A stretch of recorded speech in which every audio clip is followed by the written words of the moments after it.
All of the following drinks contain the same amount of alcohol: a 12-ounce glass of 5% beer, a 5-ounce glass of 12% wine, or a 1½ ounce shot of 80 proof liquor. What determines blood alcohol concentration? BAC is determined by the amount of alcohol you drink. More alcohol means higher BAC. How fast you drink. Faster drinking means higher BAC. And your weight. A small person does not have to drink as much to reach the same BAC.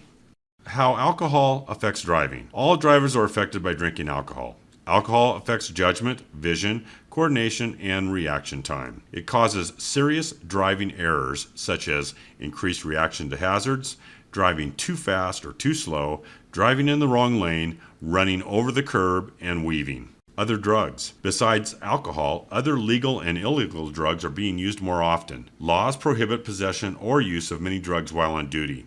They prohibit being under the influence of any controlled substance, amphetamines, including pep pills, uppers and bennies, narcotics, or any other substance which can make the driver unsafe. This could include a variety of prescription and over-the-counter drugs, such as cold medicines, which may make the driver drowsy or otherwise affect safe driving ability. However, possession and use of a drug given to a driver by a doctor is permitted if the doctor informs the driver that it will not affect safe driving ability. Pay attention to warning labels for legitimate drugs and medicines and to doctor's orders regarding possible effects. Stay away from illegal drugs. Do not use any drug that hides fatigue. The only cure for fatigue is rest. Alcohol can make the effects of other drugs much worse. The safest rule is do not mix drugs with driving at all. Use of drugs can lead to traffic accidents resulting in death, injury, and property damage. Furthermore, it can lead to arrest, fines, and jail sentences. It can also mean the end of a person's driving career.